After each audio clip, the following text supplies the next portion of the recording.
Dear Tom, I am writing to you with an important message. As you will of course know from having watched videos on my channel, in my previous reviews of the Mission Impossible films, I have made several unflattering remarks towards you.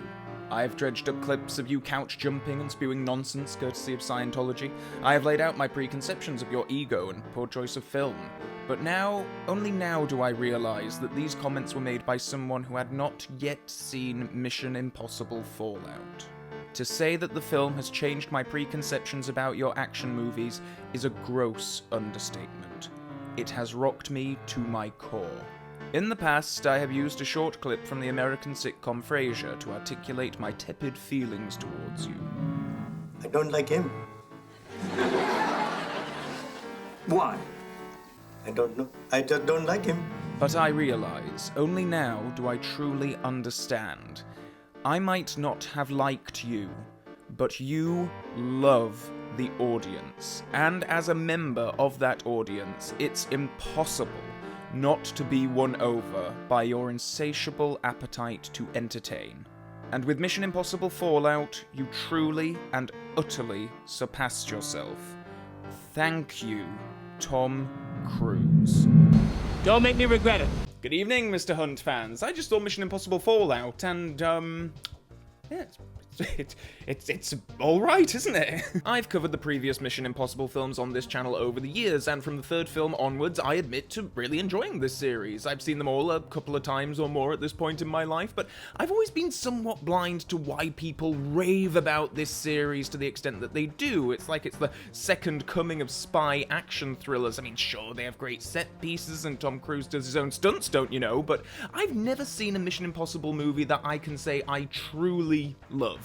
Until now. Mission Impossible Fallout sees Tom Cruise once again in the role of Ethan Hunt, and the story follows on surprisingly closely from the events of Rogue Nation. Hunt, along with his IMF team, must infiltrate a terrorist organization known as the Apostles. They are an offshoot from the previous film's villainous group, the Syndicate. The Apostles are looking to use stolen nuclear weapons to create a devastating event which would severely affect the countries of India, Pakistan, and China and lead to global chaos. Hunt's exploits lead him to a variety of countries, including France and the UK, as the film moves through some pretty phenomenal action and stunt set pieces. The plot has a variety of twists and turns, as you'd expect from a MI film, and I think it's wonderfully constructed in that sense. If I ever felt momentarily lost in terms of the grand scheme of things, I always knew what the point of each mini-mission set piece was throughout the entire film, which, let's face it, is the main point of the MI films, those set pieces. All these films are essentially these 3 or 4 or 5 amazing 20 minutes or so sequences where characters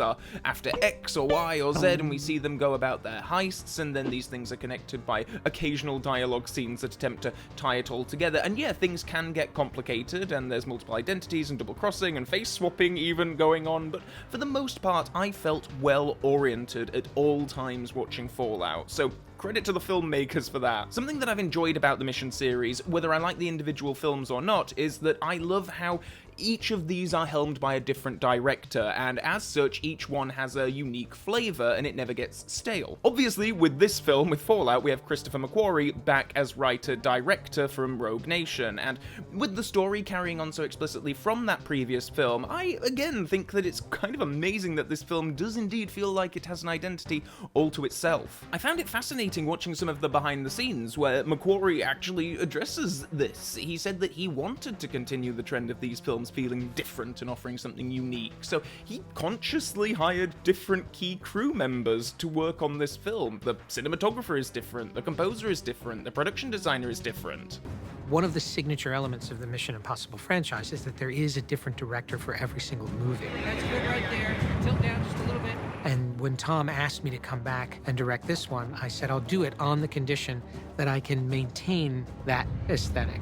It has to feel like a different movie. It can't feel like a continuation of the last film. And it just helps everything feel fresh and interesting, despite the fact that this is the most direct sequel that the MI films have had so far in terms of story. It feels like a true sequel to the previous film. Despite that, I think it's remarkable that it does feel like Fallout has an identity all of its own. But as I say, it's the individual set pieces that are the most memorable elements of these films, and in that department, Fallout is firing on all cylinders. One of which gave me major flashbacks to one of my favourite Bond films, Moonraker, as we follow Ethan Hunt in Freefall as he dives through a thunderstorm to reach his mission objective. This was a much publicised element of the film because, of course, Tom Cruise does his own stunts these days, don't you know? And, you know, all credit to the man, all credit to Christopher McQuarrie, to the camera people. This sequence is just incredible. The sequence is presented as one long take, though I believe it's made up of 3 separate takes, and the behind-the-scenes stuff related to this is just fascinating. The amount of jumps that they had to do, the fact that this is the actor himself doing a stunt of this magnitude. I just love how they shot the sequence for IMAX so that the aspect ratio opens up at a certain point, and it's just timed so nicely. I saw this film for the first time on Blu-ray at home, but I would have loved to have experienced this on an IMAX screen. If anything lets the scene down for me, then it's the fact that I think there's just too much CGI going on around the stunt, that it kind of takes away from some of the magnitude of it, similar to how I felt the whole underwater sequence in the previous film was let down in a similar way. Obviously, I'm fully aware that they can't actually throw Tom Cruise out of a plane into the very center of a thunderstorm, though I'm sure he'd be game for it himself, less so the insurance companies, so I understand the practical need to use CGI here for the purposes of the story and to enhance the stunt. I just don't think it's quite at the level it could ideally be, and when you see obvious CGI, it makes you question what is real or not. For all I know, they could have filmed this in a similar way to how they filmed that freefall bit in Quantum of Solace, so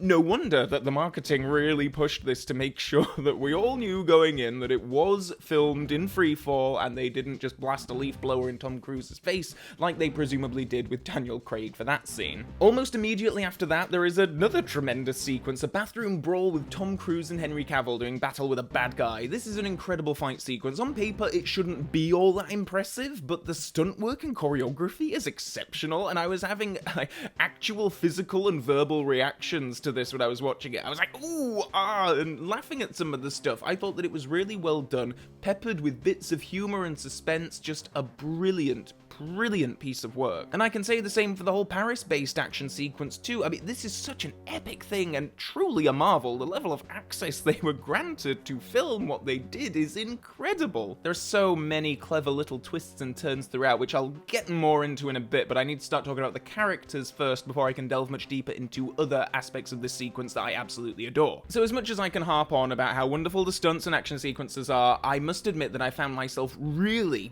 into the characters in this one. I don't feel like I've ever cared about Mission Impossible characters to this extent in previous installments. Just a heads up, I'm getting into some spoilery territory from this point onwards, so if you haven't seen Mission Impossible Fallout, and I highly recommend you do see it, I think it's a really fantastic film, please do pause this video, go watch the film, and then come back and finish it. This video will still be here, it will not self-destruct in 5 seconds, I hope. Simon Pegg and Ving Rhames are back in their roles as Hunt's allies, and I've really grown to just love it when these two turn up. They're as much a part of these films for me as Cruise is these days, and I feel like the trio are working incredibly well as a team in this film especially. In some of the other films, it can feel a little bit like Tom Cruise plus others, but here, Pegg and Rhames are given a great deal to do. They have funny moments, characterful moments, action moments, and Rhames even has a fair few emotional moments. I do think of him as the heart of this film, and there are a couple of bits when he's talking to Rebecca Ferguson and Michelle Monaghan's characters that he's just so wonderful in those moments. I've always really liked this actor. He's one of those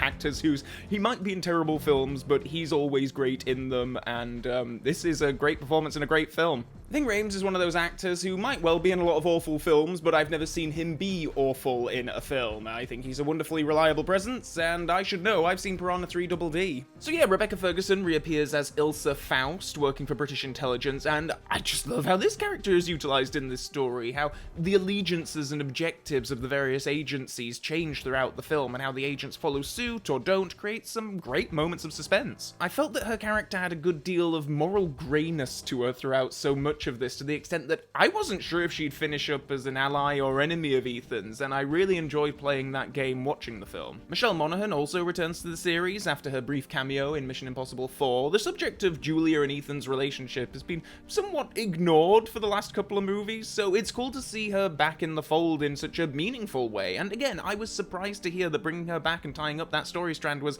a specific objective Cruise wanted to accomplish with this film. At the very beginning of this project, I went to Tom and said, if you could only do one thing in this movie, what would it be? He said, I want to tie up the story of Ethan and Julia. It's one of those things that they could well have just addressed with a line of dialogue, like the gang are together and Ilsa brings up the wife and Ethan gets all quiet and then Benji has to interject to inform Ilsa that Julia actually died on her way back to her home planet and best not mention it. I think they end up in a very logical place with how they wrap up the relationship too. I mean, we see Julia has been remarried to Wes Bentley, who I was certain was going to be revealed as a baddie at some point in this film. I mean, why would you get a guy like him to be in this part? But I guess maybe that would have been too much to put poor Julia through. The guy just looks shifty and I'm like, what the hell are you hiding, Eric? Are you gonna rip off your face to reveal Vanessa Redgrave underneath? What's going on? And speaking of Vanessa Redgrave, we have Vanessa Kirby joining the cast as the White Widow, an arms dealer, and bizarrely, from what I learned listening to the film's commentary, the daughter of Vanessa Redgrave's character from the first film. But also, we always talked about her and her brother, her character's brother, as being the daughter, son and daughter of Max from the first film. It's a weird but not entirely implausible bit of continuity that I actually kind of like a lot. I know Kirby is returning for the next film, so I wonder if they'll make more of this connection in that, but whatever, she is just delicious in Fallout. Similar to Ilsa, I'm never entirely sure watching the film where this character is going to land for the most part, and even when the film is over, I'm not entirely sure if she's a character to be trusted or not, but she is an amazing addition to this cast, and I'm super jazzed that we're going to get to see her again in the sequels. Sean Harris is back too as Solomon Lane, becoming the MI equivalent of Blofeld at this point. Harris is a really intense performer and someone that I've enjoyed in everything that I've seen him in since I first saw him in Creep years ago, and he gives a truly terrifying performance in that film. How the character is used here is just wonderful. Ethan is charged with breaking him out of captivity in order to get the nuclear weapons, which is just a wonderfully impossible situation for the hero to be in, and add in the layer of Ilsa being sent to assassinate Lane to further complicate the mission. I just love the various components that are set up to play out here. It's really fun seeing all of these different factions and motivations play out. In terms of the suits, the people in charge in this film, Alec Baldwin is back and now he's Ethan's boss, and Angela Bassett appears as the new director of the CIA and superior to Henry Cavill's August Walker. Cavill is the most significant new addition to the cast. He's initially presented as a foil for Ethan. The CIA want to have a man that they trust shadowing Ethan on this mission, and I came into this spoiler-free. I didn't know who the bad guys were going to be, and the film plays with moral grayness in so many ways. I did kind of expect Cavill to be a Jeremy Renner-type figure, someone to pair up with Ethan while having a bit of sparring and banter as they kick ass and achieve their objectives. But no, Cavill ends up being a fully-fledged villain by the end of it, and my god, the showdown between these two is something special. The whole climax and the helicopters and then the fighting on the cliffs, this is phenomenal, and like all the action sequences in the film, it's full of charm and invention, but I think Cavill is just a really good villain in this film. Along with Sean Harris, they both work remarkably well, and I love how much Cavill's physicality differs from Cruise. He's much taller and muscular, and it kind of makes him a more imposing threat for the hero. I love that they don't shy away from accentuating their physical differences. And so we come to Tom Cruise himself, who, you know, much like every other element of this film, I can't do anything but praise him. I mean, I think he's terrific in this, and it's amazing how much more I've just grown to like this character, probably from around Mission Impossible 4 onwards. From that film on, I feel like he has his ego in check. The films feel less like they're holding him up as some kind of perfect human specimen. Now, there are still moments in this where I feel like they just lay it on a little too thick that Ethan Hunt is the greatest man who ever lived, and I don't know if this is just me being very British, because, well, you know, I kind of like how in the Bond films, the hero can save the world and do all the amazing things he does, and all he gets is a... Well done, James. But here in a couple of places, they do really punctuate, they really underline that point that Ethan Hunt is the most remarkable, wonderful man that ever lived, and the world is a much safer place with him around. And maybe this is just a difference between Americans and Brits, like how an American saying phenomenal is kind of equal to a British person saying okay. But whatever, I thought that the film did give Ethan a really good, solid emotional arc, and I enjoyed seeing it play out throughout the narrative. It's not exactly subtle, but there's this whole theme running throughout throughout the film about sacrifice and how Ethan is incapable of seeing the bigger picture in some situations. Is it worth sacrificing a single life to save a million type of thing? And I enjoyed how the film played with this theme. There's one moment in particular where the characters are going about their heist and they've gone to extreme lengths to not put innocent people in harm's way, and then they just happen upon this French traffic warden, and at first it's kind of funny, and then it becomes like serious really quite quickly, and you're like, what are they going to do in this situation, and is this innocent person going to have to die in order for them to go about their mission and save millions more lives? Another bit that I loved was a fantasy sequence where Ethan envisions doing the heist the way the bad guys are suggesting, and how this would actually lead to the deaths of a